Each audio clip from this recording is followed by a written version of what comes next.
تن و من مرد کر سکتا تھا۔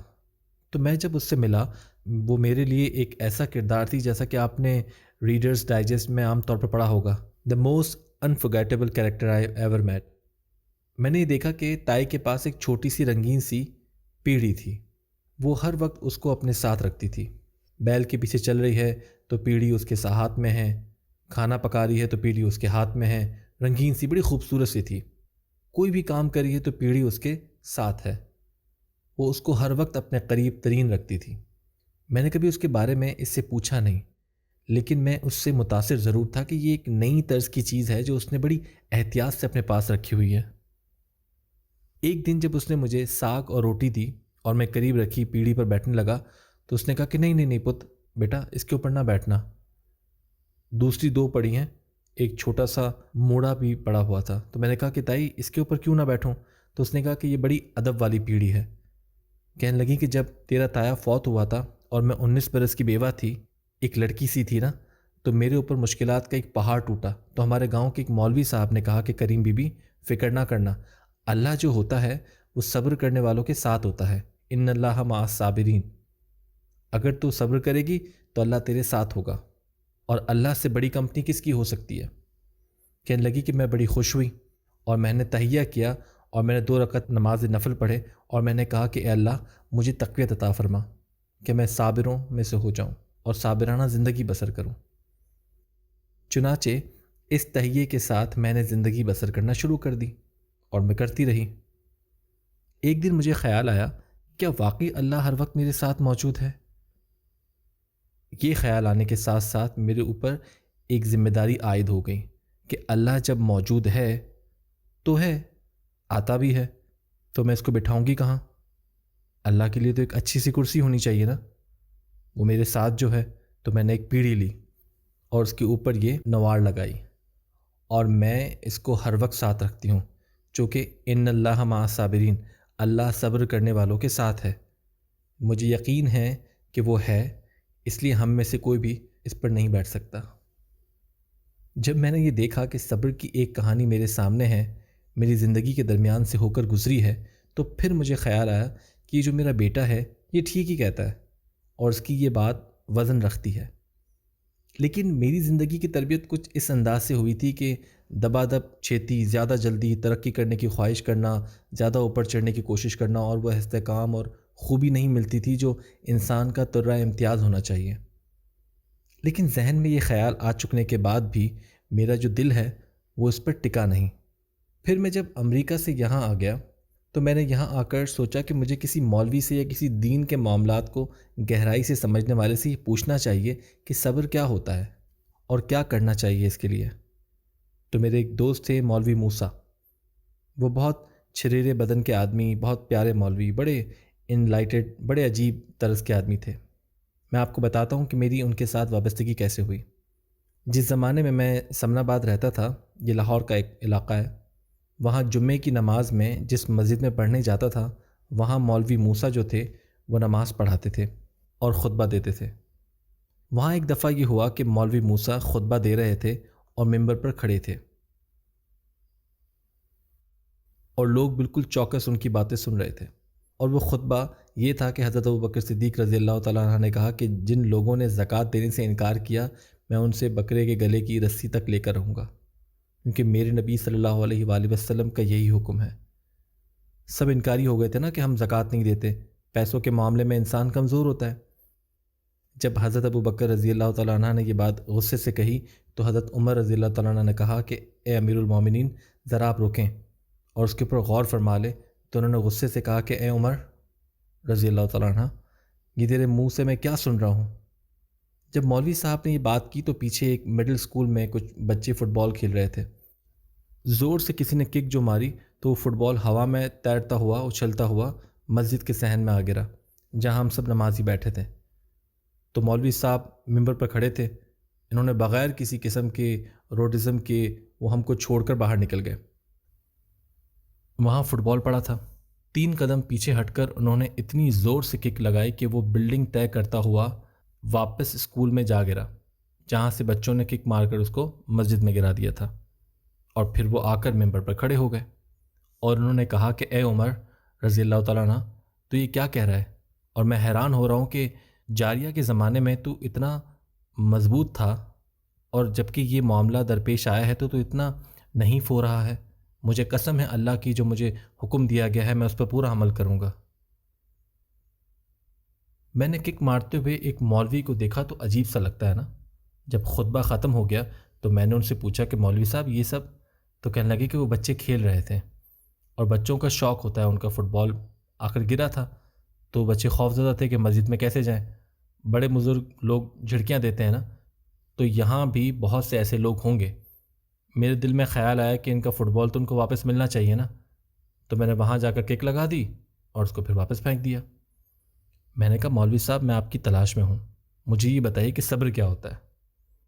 انہوں نے کہا کہ اشفاق صاحب آپ وہاں سے سٹارٹ لے سکتے ہیں کہ جب بہت زیادہ ٹریفک ہو اور جب گاڑیوں میں گاڑیاں پھنسی ہوئی ہوں، آگے نکلنے کا کوئی راستہ نہ ہو، اور آپ اپنی کار چلا رہے ہوں، تو آپ پی پی نہ کریں، ہارن نہ بجائیں، اور نہ صرف ہارن نہ بجائیں بلکہ اسٹیئرنگ پر اپنی انگلیاں بھی بے چینی کے عالم میں نہ بجائیں۔ اس کو صبر کہتے ہیں۔ تو میں نے کہا کہ پھر ہم کیا کریں؟ کہنے لگے کہ بجائے اس پر انگلیاں مارنے کے یا کسی کو جھڑکنے کے، آپ اس وقت ورد شروع کر دیں، اللہ کا ذکر، کیونکہ یہ آپ کو آسانی دے گا۔ آپ اس وقت آرام سے یا لطیفو یا ودودو پڑھنا شروع کر دیں۔ آپ ٹریفک میں پھنسے ہوئے ہوں تو بے چینی کا مظاہرہ نہ کریں، کیونکہ ایک مسلمان کو یہ زیب نہیں دیتا کہ وہ بے چین ہو، کیونکہ اللہ اس کے ساتھ ہے، اس کا دین اس کے ساتھ ہے، اور اس کو جو روشنی ملتی ہے وہ اپنے پرانوں سے، بزرگوں سے، اپنے پرکھوں سے، ساتھیوں سے ملتی ہے، اس کو بھگانے کی ذرا بھی ضرورت نہیں ہے۔ آپ اس وقت ورد کریں یا لطیفو یا ودودو، تو آرام سے بیٹھے رہیں۔ جب ٹریفک کھلے گا، مشکل دور ہوگی تو آپ بھی نکل پڑیں، بجائے اس کے کہ آپ بے چینی کا شکار ہوں۔ مجھے یاد آیا کہ جب میں چھوٹا تھا، چھوٹے سے مراد جب میں میٹرک میں تھا، تو میرے ایک خالو تھے، ان کے پاس ایک بڑی اعلیٰ درجے کی موٹر سائیکل تھی، بڑے سائز کی انڈین موٹر سائیکل۔ میرے خالو پمپ شوز پہنتے تھے، نہ جانے اس کو پمپ شوز کیوں کہا جاتا تھا، بس یہ ایک لفظ تھا خاص ان کے لیے۔ وہ پمپ شوز جس کے اوپر کالی ٹائی لگی ہوتی تھی، پہن کر بڑی شان کے ساتھ موٹر سائیکل پر بیٹھ کر لاہور کی سڑکوں پر دوڑاتے تھے۔ اس زمانے میں لاہور میں 25 سے 30 کاریں ہوں گی، اور وہ ایک ہی موٹر سائیکل تھا جو پتہ نہیں اکیلا ہی کوئی 1200 سی سی کا ہوگا۔ اتنی اونچی آواز اور اتنی اونچی شان، اور اس کے اوپر نہایت خوبصورت آدمی بیٹھا ہوا ہے، اور جب وہ لاہور کا چکر لگاتے تھے تو ساری دنیا ان کو منہ میں انگلیاں ڈالے دیکھتی تھی۔ اونچی گھڑی باندھتے تھے، یعنی تھوڑی اوپر کو، اور عجیب طرح کی خوشبو لگاتے تھے۔ میں ان کو دیکھتا تھا۔ جو ہماری خالہ تھیں، خالہ رابعہ، جب یہ موٹر سائیکل پر نکلنے لگے اور خوب چکر لگانے لگے تو میں نے اپنی خالہ کو کافی پریشان دیکھا، کیونکہ وہ میرے خالو کی زندگی میں کچھ اور ہی طرح کا ٹیڑھا پن پیدا ہو رہا تھا، اور وہ کچھ اور ہی طرح سے اور کچھ اور لوگوں میں پاپولر ہو رہے تھے۔ اور جب خاوند میں ذرا سی بھی ٹیڑھ پیدا ہو جائے تو بیوی کو پریشانی کا سامنا کرنا پڑتا ہے۔ میری خالہ پوچھتی تھی کہ کس طرح سے ہوا کہ اکرام خان صاحب، یعنی میرے خالو جو ہیں، وہ راستے پر آ جائیں اور میری محبت میں مبتلا رہیں اور ہمارا گھر آباد رہے۔ تو اس وقت مجھے یاد ہے کسی نے ان کو بتایا تھا کہ میں سمجھتا ہوں کہ آج بھی یہ ذکر بڑا کارآمد ہوگا، خاص طور پر خواتین کے لیے، جب گھر میں اس طرح کی الجھنیں ہوں تو کیا کیا جانا چاہیے۔ تو انہیں کسی نے یہ بتایا تھا کہ آپ 1000 مرتبہ یا ودودو کا ورد کر کے اپنے خاوند کو کھانے پر دم کر کے کھلائیں، اور آپ بھی بیٹھ کر کھائیں۔ اس سے محبت اور یگانگت بڑھے گی۔ یہ وہی ذکر ہے نا جو مولوی موسیٰ نے بتایا تھا کہ اسٹیئرنگ پر انگلیاں نہ بجائیں بلکہ یا لطیف و یا ودودو کا ورد کریں۔ اس سے آپ کا بھی فائدہ ہوگا، اللہ کا ذکر بھی ہوگا، بے چینی بھی کم ہوگی جو ہمارے ہاں بلڈ اپ ہو رہی ہے۔ میں اپنی خالہ کو دیکھتا تھا کہ وہ بہت پریشان تھی، لیکن اللہ کے فضل سے اور اس کے رخ پر استقامت اختیار کرنے سے ان کی یہ الجھن دور ہو گئی، اور میرے خالو جو تھے وہ پہلے والے خالو بن گئے۔ پھر مجھے یاد ہے کہ وہ پائلس کی ظالم بیماری سے فوت ہو گئے۔ ان کا جنازہ رکھا تھا گھر میں، میری والدہ اور چچی تھیں، لیکن رونے والی عورتوں میں کچھ عورتیں ایسی بھی شامل تھیں جو بہت زور سے رو رہی تھیں، جن کو ہم نہیں جانتے تھے۔ پھر میرے ذہن میں خیال آیا کہ کتنا صبر کیا جانا چاہیے۔ مولوی موسیٰ نے کہا، بے چین ہونے سے، گھبراہٹ سے، چینچی کرنے سے، گھر والوں سے لڑنے سے، وہ حسن جو اللہ تعالیٰ نے آپ کے اندر عطا کیا ہے وہ نصیب نہیں ہوتا۔ باہر کا حسن تو آدمی میک اپ کر کے لے لیتا ہے، لیکن وہ زیادہ دیر تک ساتھ تو نہیں دیتا نا، ایک اندر کا حسن بھی تو ہوتا ہے۔ میں بڑی دیر تک روم، جو کہ اٹلی کا دارالحکومت ہے، وہاں رہا ہوں، وہاں میں پڑھتا تھا اور پڑھاتا بھی تھا۔ خیر وہاں سن 53 میں ایک صاحب ہماری یونیورسٹی میں لیکچر دینے آئے جو کہ بہت نامی گرامی انسان تھے۔ ان کا نام تھا سر الیگزینڈر فلیمنگ۔ یہ وہ صاحب تھے جو نوبل انعام یافتہ سر کا ان کو خطاب ملا تھا۔ تو سر فلیمنگ سے بہت سی باتیں ہوئیں لیکن ایک موٹی بات جو انہوں نے کی تھی کہ دنیا میں سب سے زیادہ صبر کرنے والا شخص جو ہوتا ہے وہ سائنٹسٹ ہوتا ہے۔ تو یہ میرے لیے نئی بات تھی اور اچنبھے کی بات تھی۔ مجھے مشرقی نوجوان ہونے کی حیثیت سے شاید حق پہنچتا تھا کہ میں ان کی خدمت میں حاضر ہو کر ان سے پوچھوں کہ سر اس کی تفصیل کیا ہے۔ تو میں ان کی خدمت میں حاضر ہوا، ہوٹل میں ٹائم طے کیا۔ بڑی مہربانی تھی آن جہانی کہ انہوں نے ٹائم دیا۔ بڑی دیر تک ان کے پاس بیٹھا، بڑے سوالات کیے۔ میں آج اس کا ایک چھوٹا سا قصہ آپ کو عرض کرتا ہوں۔ میں نے کہا کہ سر یہ آپ ایجادات کرتے ہیں اور جو آپ اتنے رتبے کے سائنٹسٹ ہوتے ہیں یہ آپ کو کیسے آ جاتا ہے؟ انہوں نے کہا کہ اس میں ہمارا کوئی اتنا بڑا کمال نہیں ہوتا، ہم تو بس لیبارٹری میں جاتے ہیں اور لیبارٹری میں حاضر رہتے ہیں اور چوکس رہتے ہیں، اور ہم کوئی کام نہیں کرتے، بس ہم لیبارٹری میں ڈانس کرتے ہیں ایز اے درویش ڈانس۔ کہنے لگے کہ درویش کا مطلب جانتے ہو؟ میں نے کہا کہ سر وہ تو ہے ہی ہمارا، یہ آپ نے تو بورو کیا ہم سے۔ کہنے لگے جیسے ایک درویش ناچ کرتا ہے اسی طرح سے ایک سائنٹسٹ اپنی لیبارٹری میں ہر وقت ہمتاً اس ناچ میں لگا رہتا ہے۔ The dance of intelligence, dance of life, the dance of something to have۔ اچھا میرے لیے نئی بات تھی کہ یہ کیسے ہو سکتا ہے، اور انہوں نے کہا کہ علم جو ہے وہ عالم مطلق کے پاس ہے، اللہ کے پاس ہے، انسان کے پاس نہیں ہوتا۔ پھر وہ ذرا سے ڈرے کیونکہ میں بالکل ینگ تھا۔ کہنے لگے do you believe in God? میں نے کہا سر بلیو کیا کرنا ہے، وہ تو ہے ہی ہمارا۔ تو کہنے لگے اچھا thanks God that you believe in God.